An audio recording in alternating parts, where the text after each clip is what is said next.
Good evening.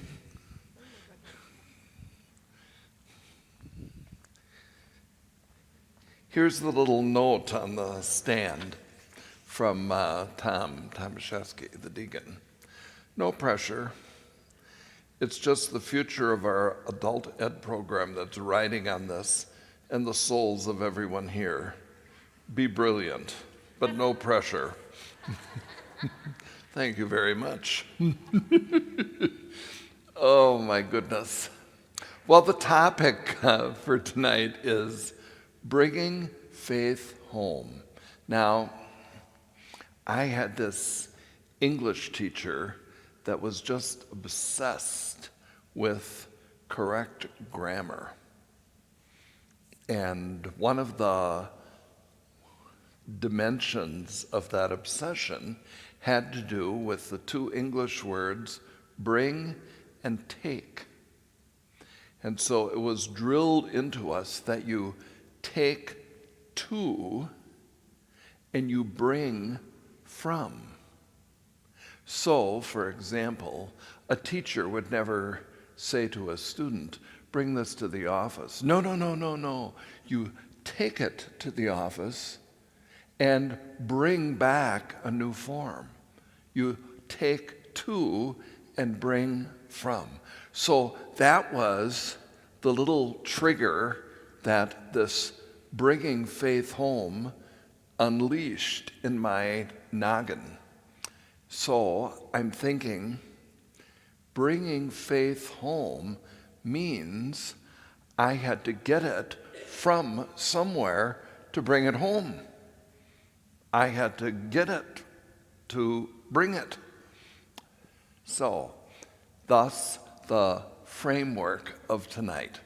And I came up with 4 different places or whatever where you and I can discover faith that we bring home to whomever.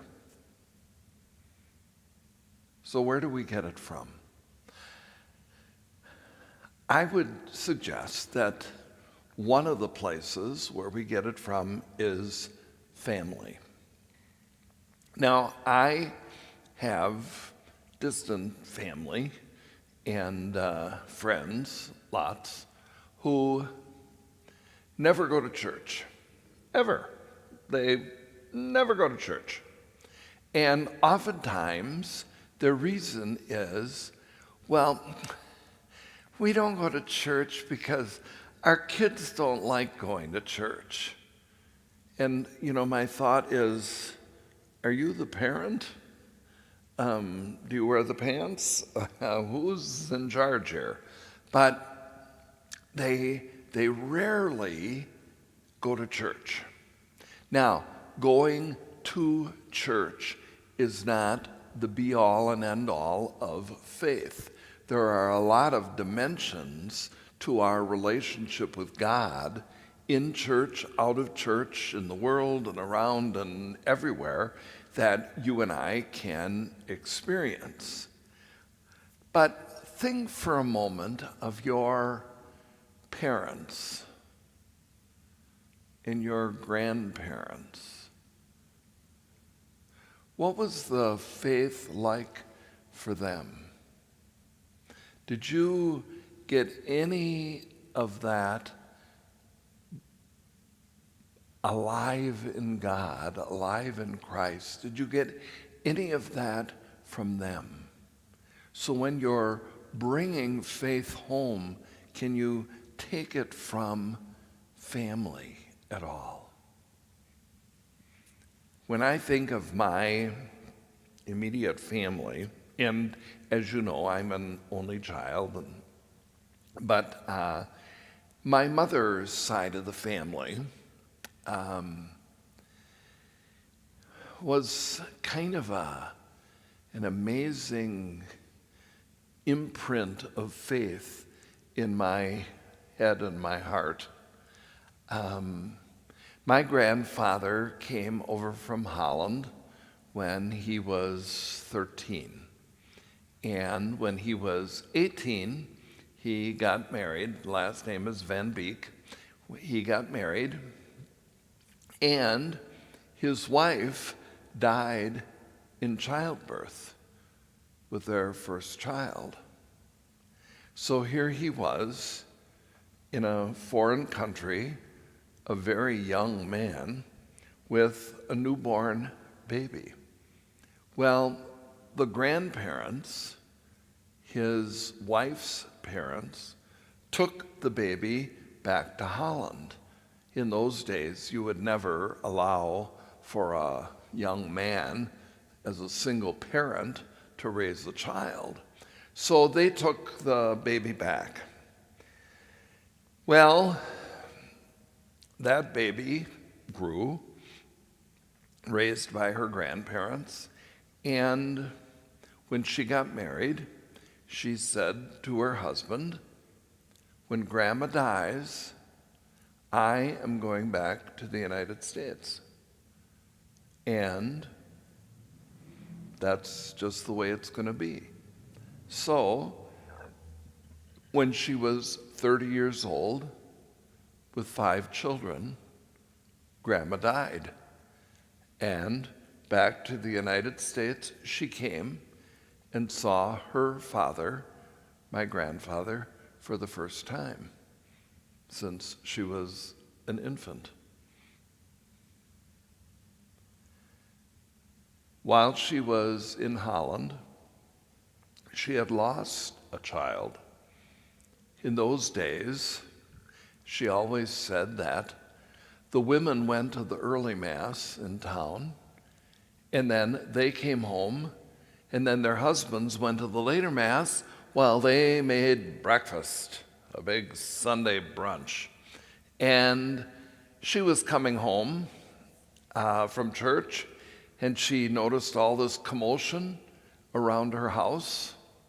And what had happened was, while she was in church, the neighbor boy, who was seriously mentally challenged, had stopped into their house and ended up dropping the baby out of the upstairs window.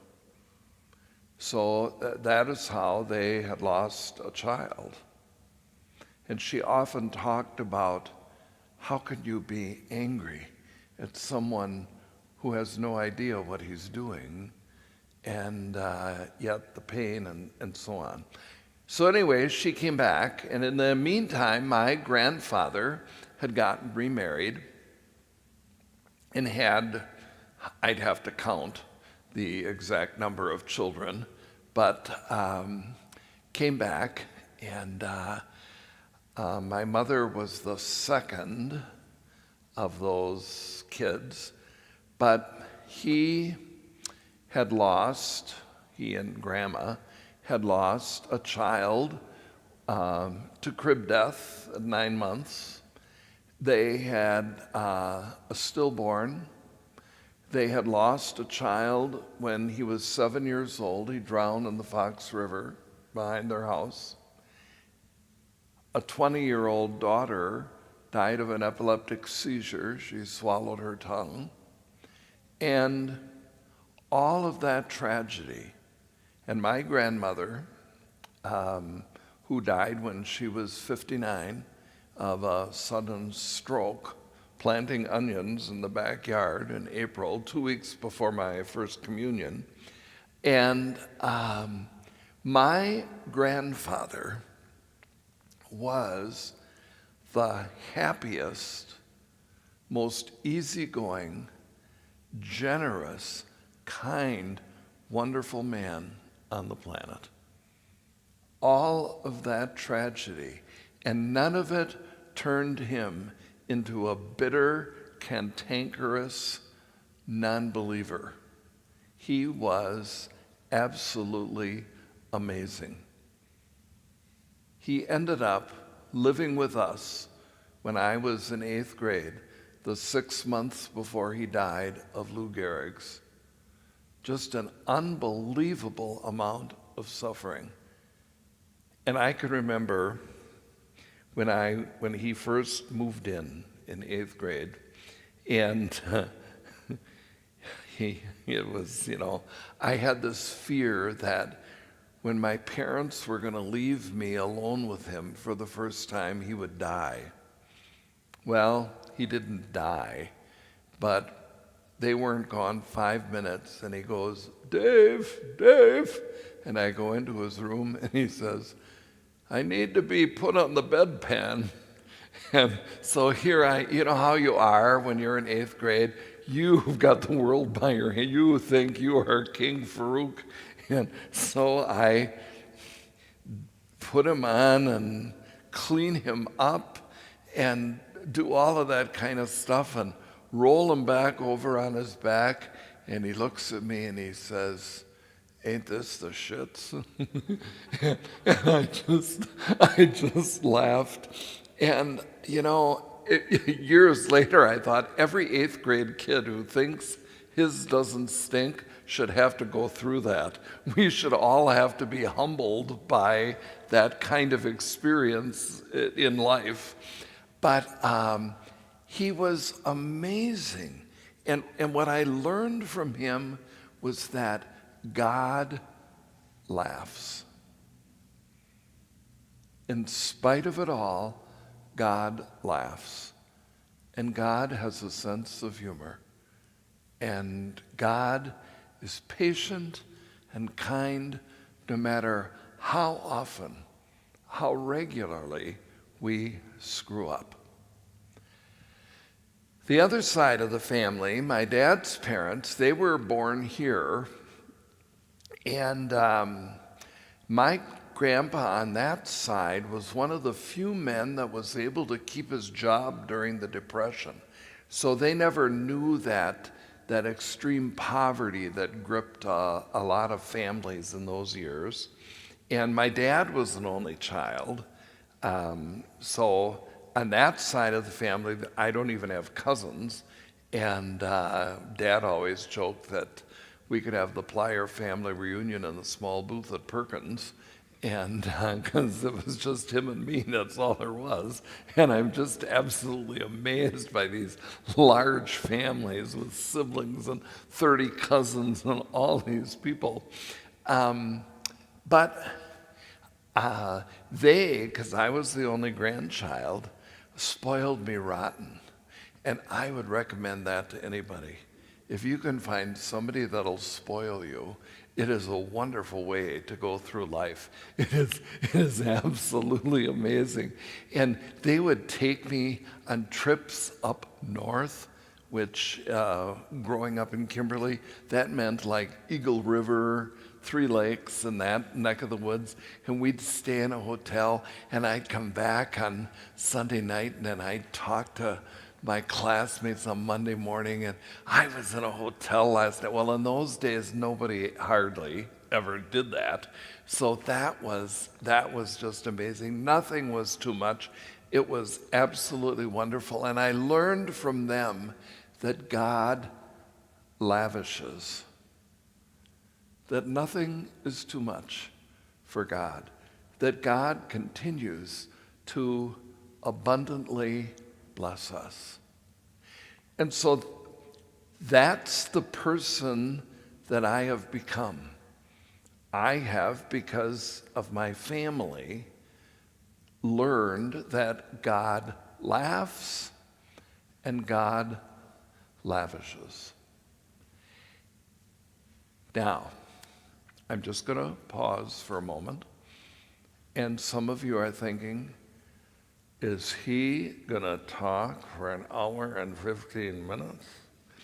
And others of you are thinking, oh, please don't turn this into a middle school retreat. I don't want to discuss something. I don't want to share. I don't want to talk to my neighbor. Please just keep talking, as boring as it is. Just keep going.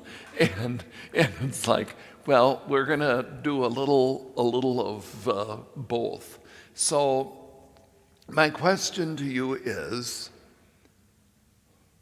what has your family, your extended family, your grandparents, your parents, what have they instilled with you? How has that colored your experience of God? What did you learn from them about God?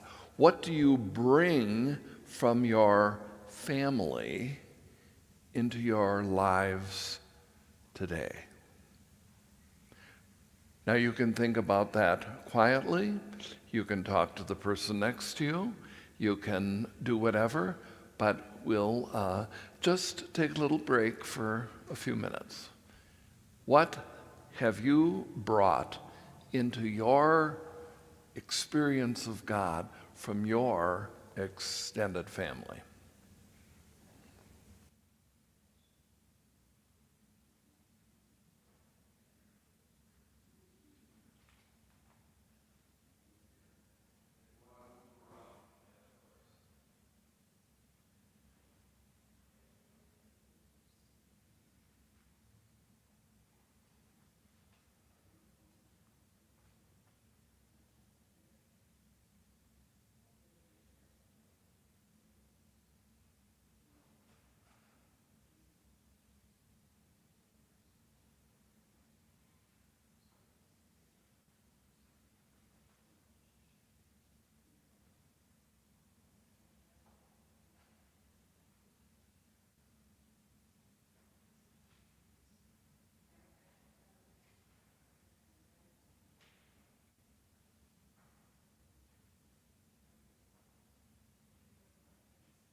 Okay.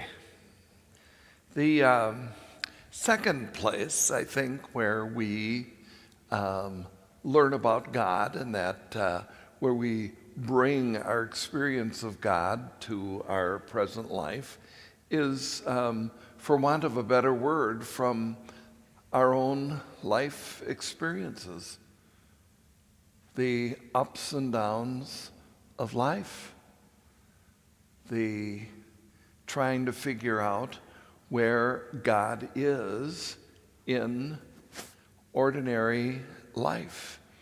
And for many of us, life is kind of a constant with an occasional up and down.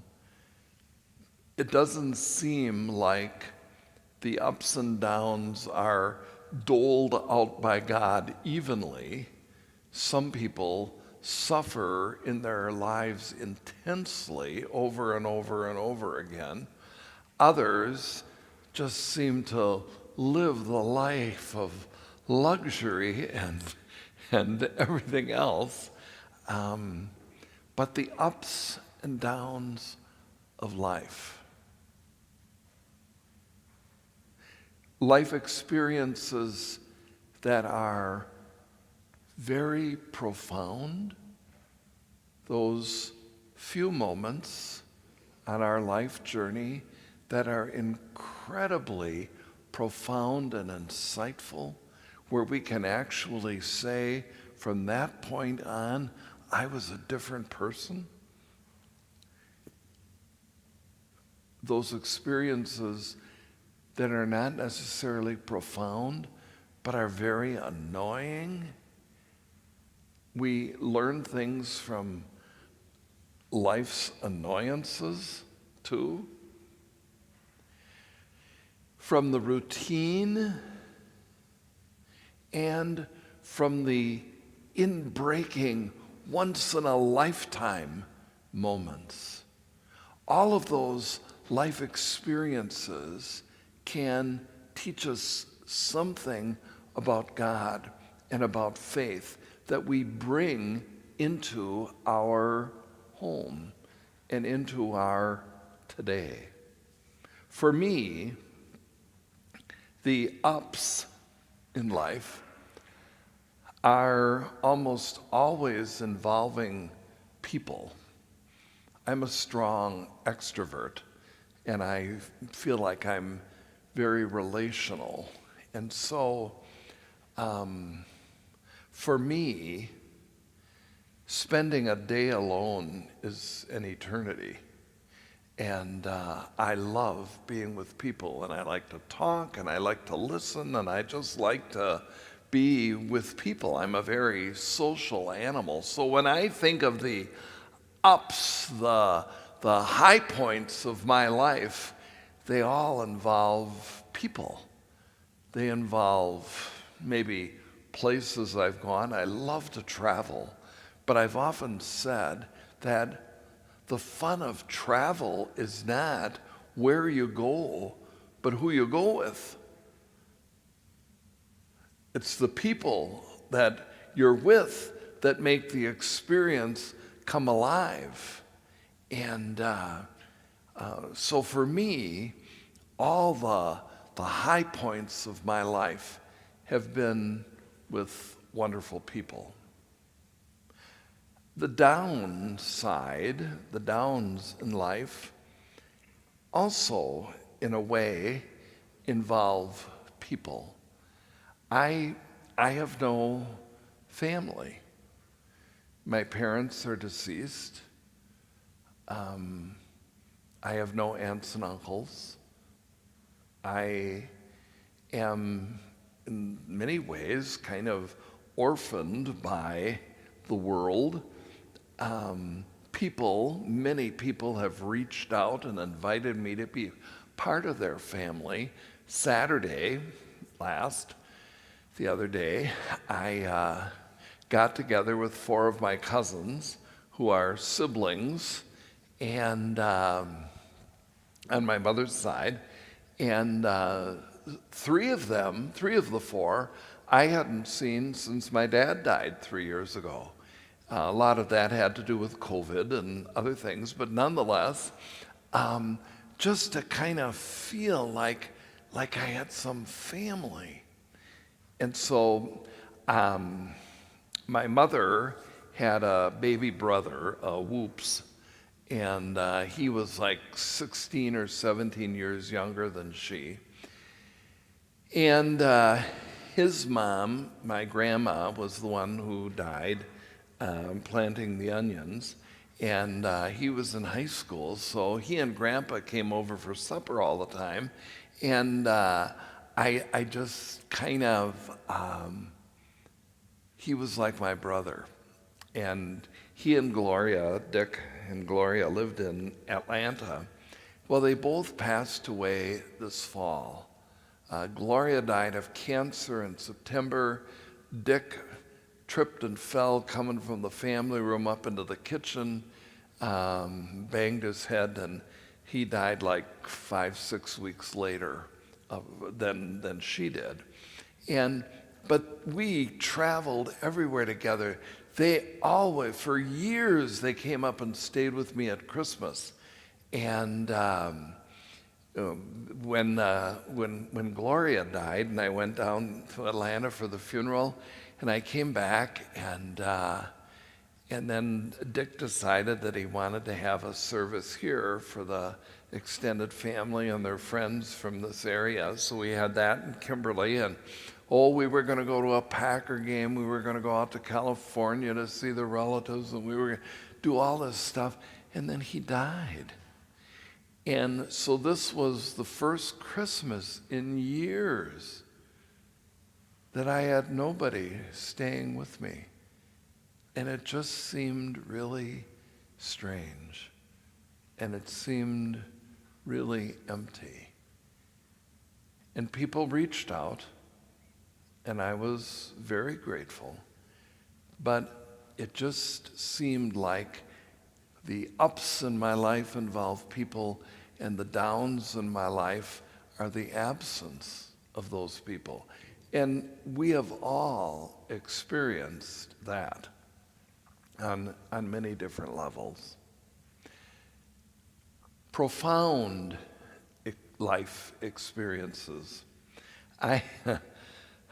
When I was in college, in the college seminary in Milwaukee, we had one of the Boy Scout representatives or whatever come to school one day and say, oh, we need camp counselors and so on. And I thought, well, that'd be kind of fun.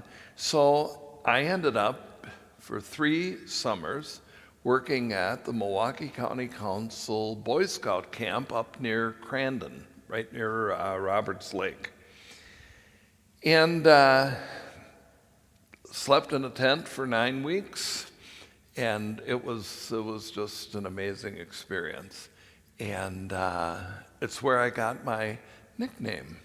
The staff would always go up there for the week before the kids started coming, and then we would get everything set up and all the trails marked and the monkey rope hung and all the canoes hauled out to the outpost and all of that kind of stuff.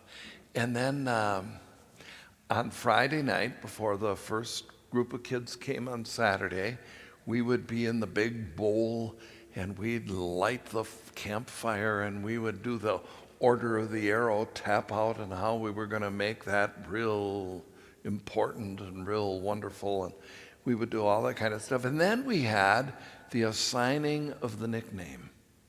So one by one, we would go and stand in front of the campfire there, and we'd stand there and somebody would yell out, Fox! And the next guy, Butterfly! And the next guy, TP! And when it was my turn, I went and stood up there and somebody goes, Lumpy! From Leave It to Beaver. Some of you are too young to know who that is. But when I look at Clarence Rutherford in old pictures, I did, when I was 20, resemble Lumpy.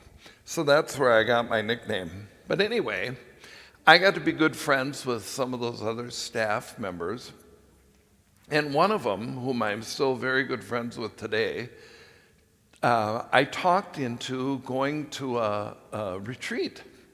It was kind of like a tech Teens Encounter Christ. Some of you might know what that is. But in Milwaukee, it was called Search. So he went on this Search weekend. And it was in Old St. Mary's Church downtown and in the school. And the school was built so that the windows, the bottom of the windows were even with the street. So they had the windows all painted so that we wouldn't be distracted by wheels and traffic and all that kind of thing. Well, so we're sitting down there one night. My friend says to me, Dave, he says,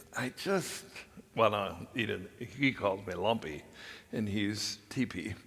And he says, Lumpy, he said, I just grew up with a God that was always crabby and grumpy and demanding and all that kind of stuff. And I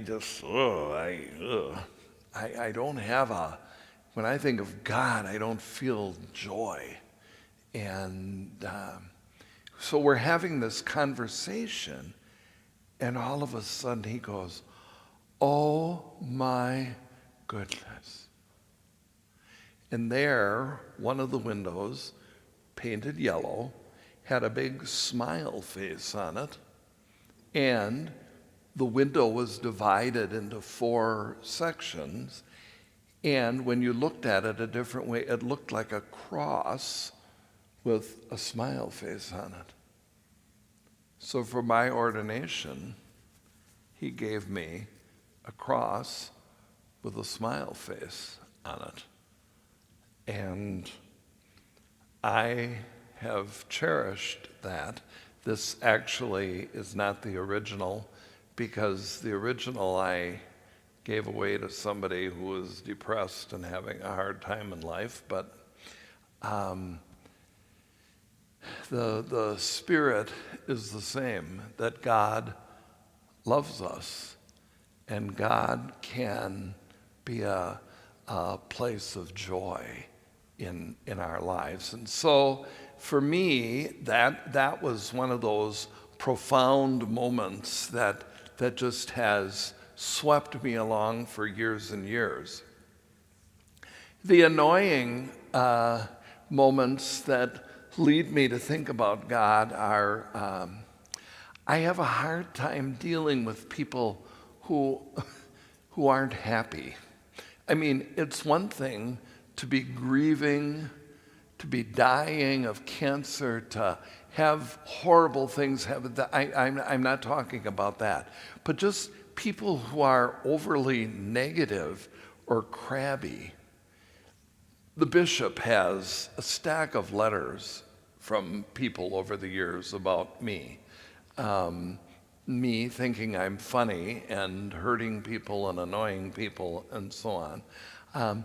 People for whom the world is ending, everything is a huge crisis. And I learn from all those folks that my mission is to somehow temper that a little bit and mix with that some joy and some kindness and some goodness. Routine life experiences.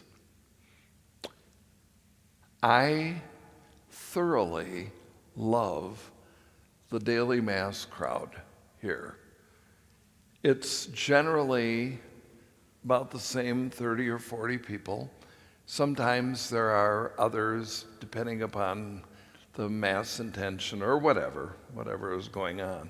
But I just love that consistency. And I come over here very early in the morning, and I sit like a statue on a park bench waiting for the pigeon to come. And I just sit there, and people come in, and we just kind of chat. And how was your day? And what did you do last night? What did you have for supper last night? Or whatever it is. And I just appreciate that routine of faith that just kind of constantly uplifts me and leads me on to my day. Those routine life experiences that lead us to God. Those of you who are parents know what that's like. Every morning in many ways is the same. You get the kids up, you make breakfast, you send them on to school. You know, that those kind of routines that we get into that speak to us of God. And then there are, of course, the once in a lifetime moments. And I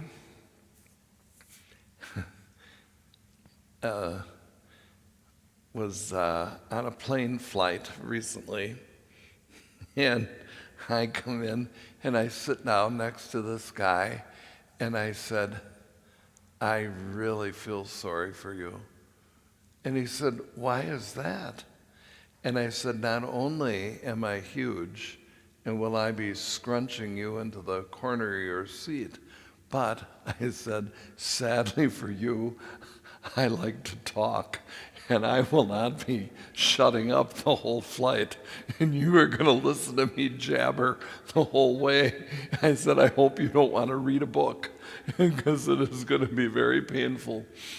And in in the 2 funerals to Atlanta, and yeah, I'm gone a lot, the vacation in Hawaii in October, and then the funeral in California the Monday before Christmas, I have 4 new Facebook friends who were sitting next to me on those plane flights, and we have shared more stuff and more. It's like we're BFFs. And we all, I think, at times in our lives have those just once in a moment encounters where we just feel like God has sent someone into our lives. And so, another 3-minute pause. Share a life experience that has made you a better person. Maybe it's a routine life experience. Maybe it was something dramatic. Maybe it wasn't dramatic at all. Maybe it happened just once. Whatever. Share some life experience that you feel has made you a better person and has enabled you to bring faith home from that life experience into your household, your family. A few minutes.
Number 3. There are only 4, so be patient. So, family, life experiences, the church.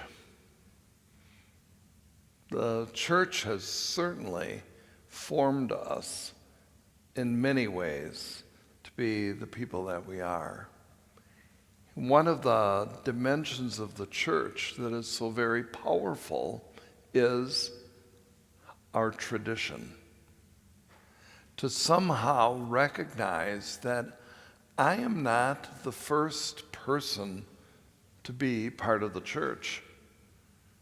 My generation is not the first generation to be lifted up by the church.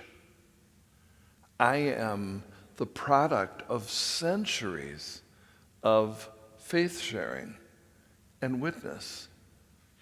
That tradition that has been handed on from those first Christians. Absolutely amazing.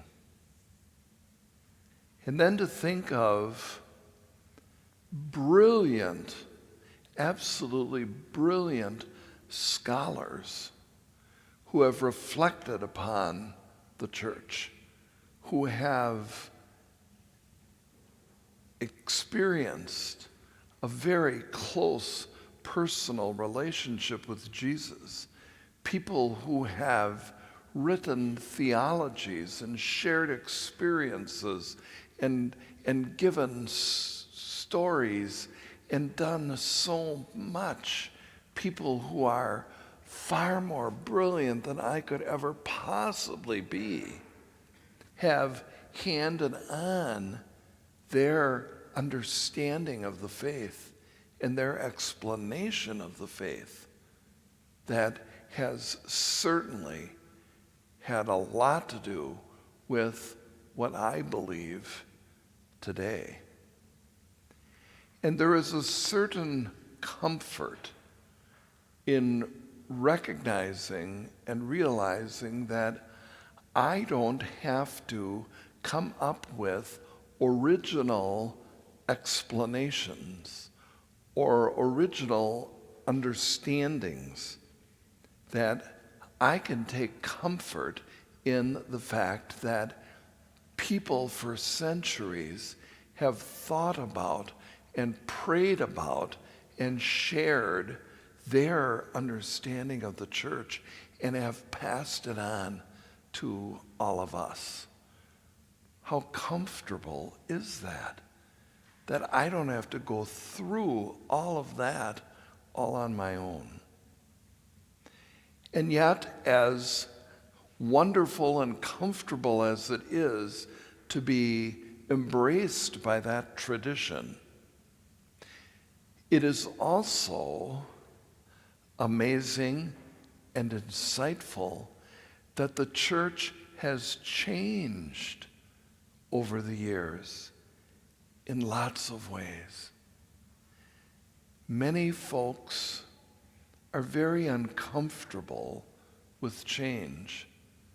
They don't like changing. I can remember last year or 2 years ago, because it was COVID and Christmas and oh my goodness, nobody could go anywhere or do anything, I said that change is a good thing.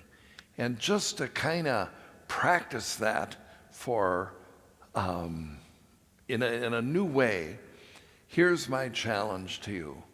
Put your Christmas tree in a different spot this year, because most of us always have it in the same place. Put it in a different spot. Put it in a different room. Put it somewhere else. Just try to get a little more comfortable with change.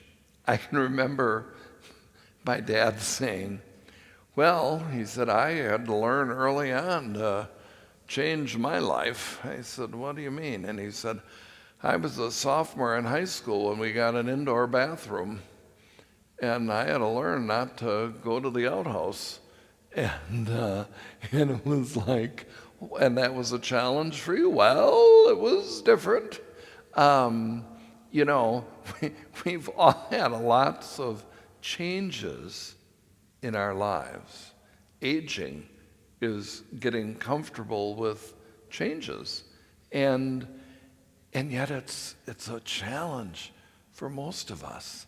It's really hard to just kind of suddenly break out of a pattern or a way of doing things and to do something a little differently.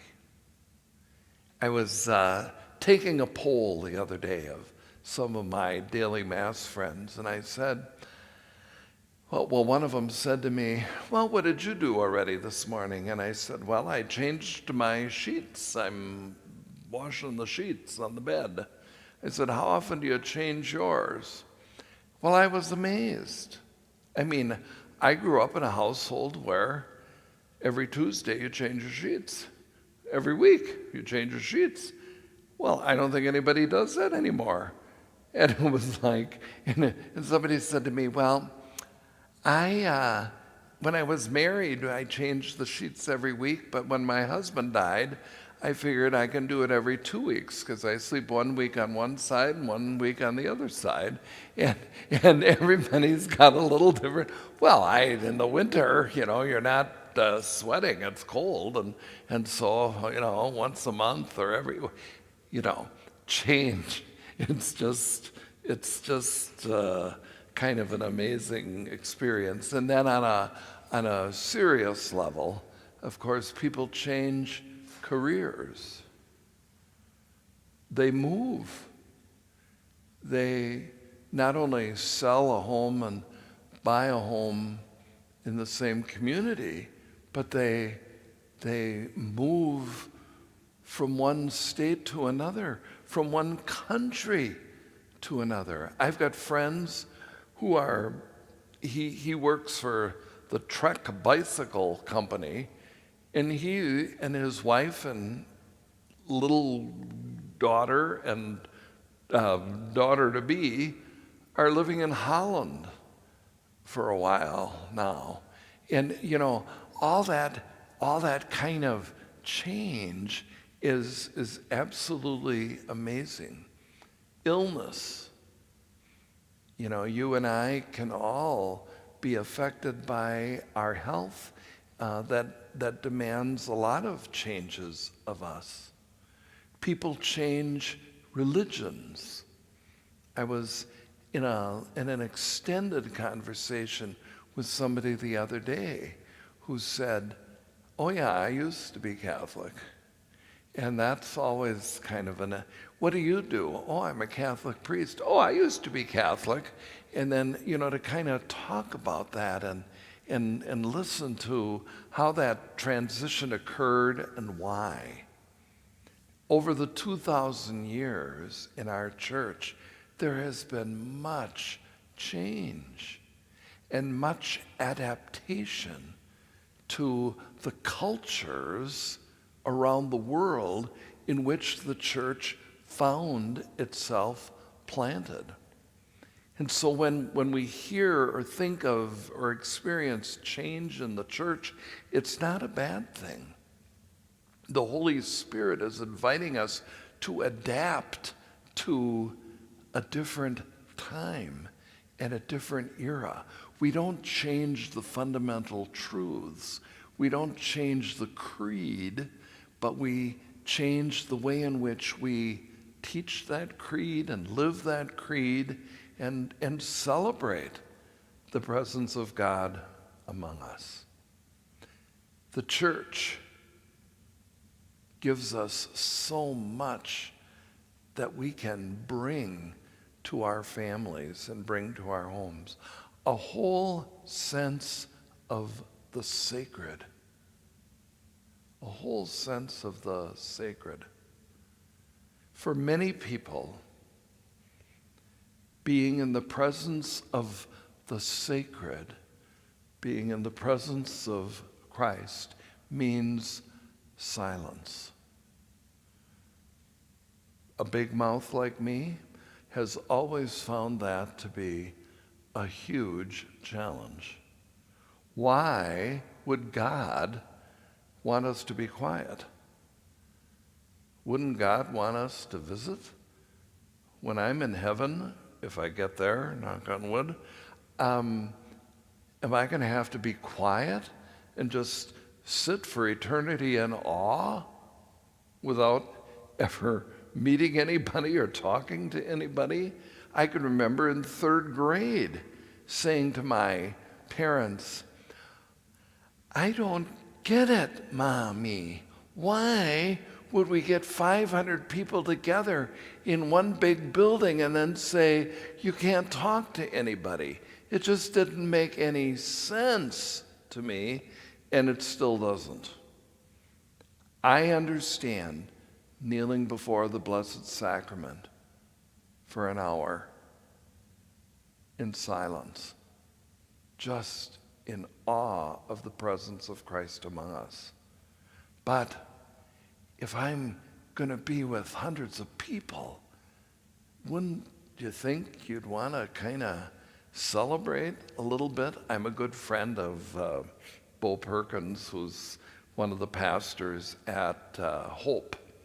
And we always tease him and say that, oh yes, you non-denominational church, well, he's not, that's really not non-denominational, that's a Christian church, but I mean, that's organized. But I always tease him and say, oh yes, you're the happy clappy church, you know, and yes, and you're the silent, suffer, whip yourself, kneel on pencils church, and don't talk to your neighbor, and you know, and we can laugh about those extremes. It of course has to be a both and, not an either or. There are times for silent adoration, and there are times for sharing and living joyfully the faith that is ours. I appreciate the fact that most people are going to lean toward one or the other. Some of that has to do just with basic personality. I, as I said, am an extrovert, and so I like to talk. So my experiences, my deepest experiences of God and the church are like in retreats and in Sunday Mass when we're all together and we're praising God together. Some of it'll depend upon a person's theology and a person's understanding of what liturgy is all about, and one's experience of God. So the church is multifaceted. And so for you and me to bring from the church into our homes a picture and an experience of God will depend upon our appreciation of tradition, our ability to change, and our experience of the sacred. 3 minutes. When has the church touched your life the most? When has the church had the most profound influence on your life thus far?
Number 4.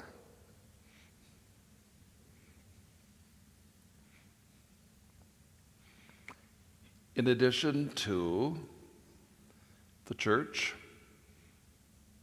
life experiences, and family, I think there are random moments that just kind of affect us out of the clear blue, that touch us and are able to deposit a sense of faith within us that we can bring home.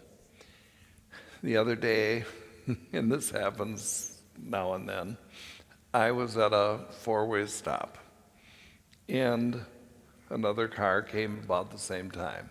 So I went, and she went, and I went, and she went. So finally, I went, and then I paused in the intersection, and I went, and she went.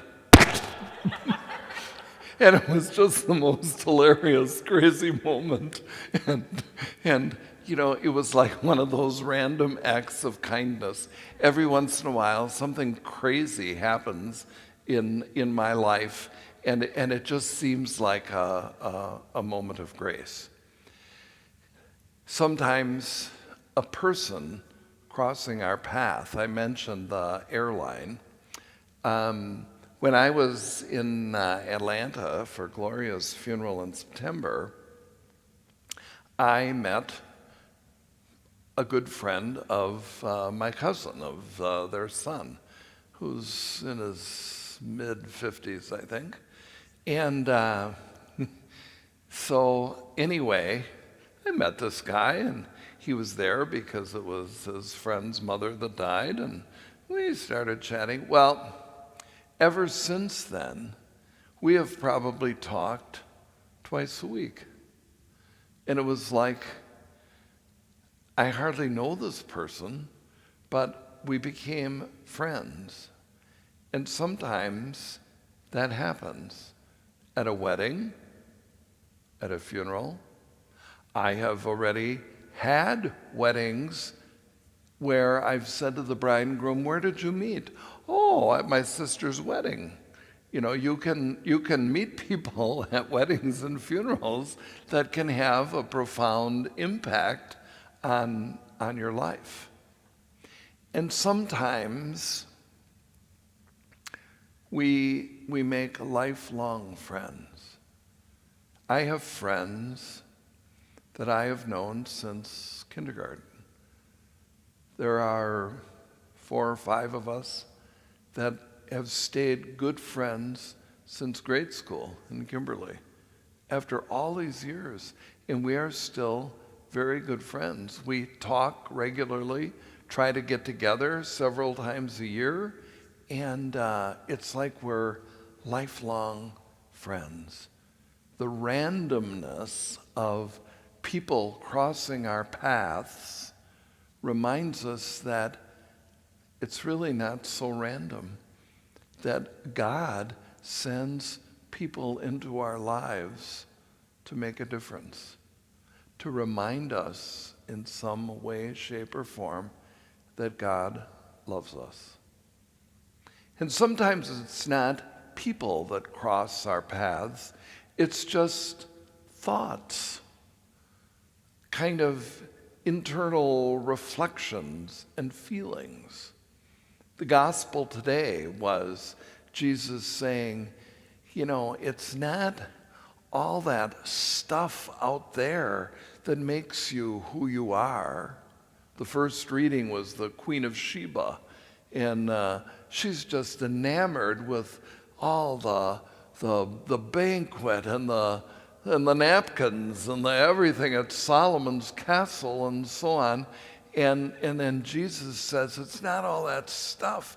It's what comes from inside of you that is really important, that makes a difference in your life. And so sometimes it's just those internal aha moments where we suddenly have, an insight into something. The gift for you and me to live by Lake Michigan. I mean, it is just a constant source of absolute beauty. Those ice flows, those little mini icebergs that are dotting the shoreline, and the sun rises, and it's just beautiful. One doesn't have to work very hard at all to be overwhelmed with the presence of God just sitting there on the lake shore. Feelings of love that you and I have for one another. To be able to say, I love you to somebody and mean it. And to really cherish that relationship. To just sense how amazing that is. Jesus was much more into showing love than saying, I love you. Jesus was much more into demonstrating it in his life than saying it in words. I've often said that for Jesus, love was a verb, not a noun. It was not a feeling, it was an action. It was the way in which I live my life. It is choices that I make.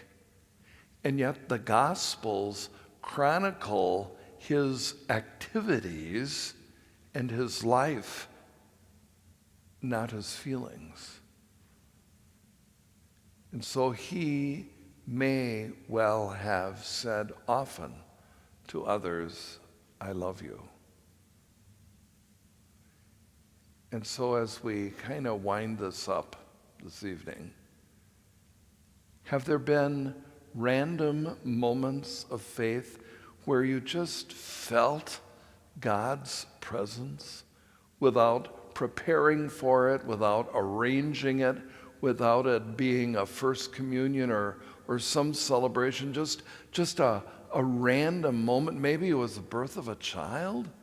Maybe it was the death of a loved one. I've always been amazed when I do confirmation interviews, and I will say to a junior in high school, when in your life thus far have you felt closest to God?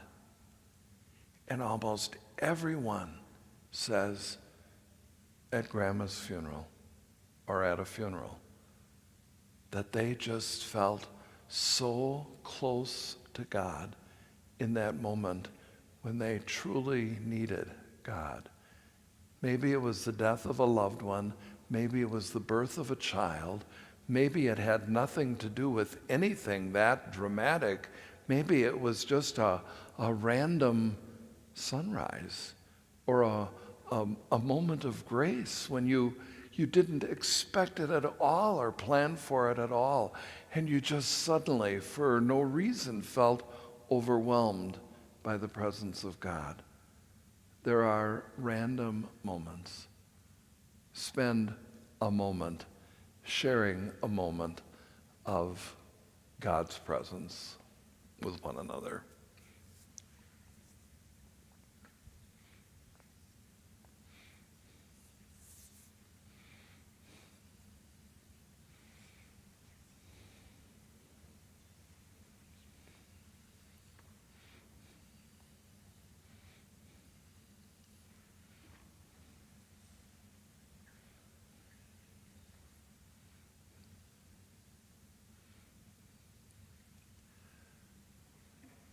And so allow me to conclude with the same question that I began.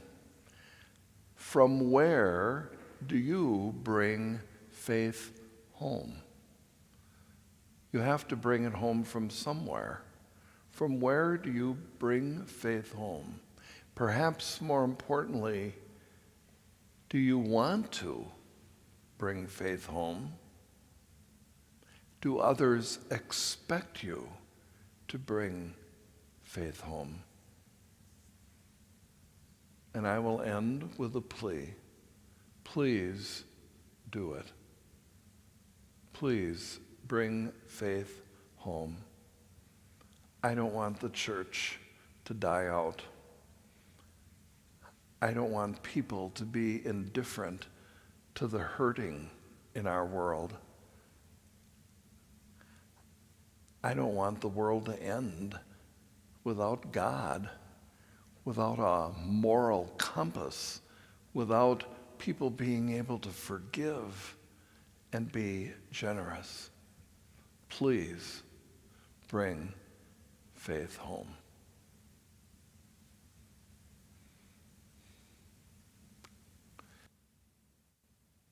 Class ended 7 minutes early.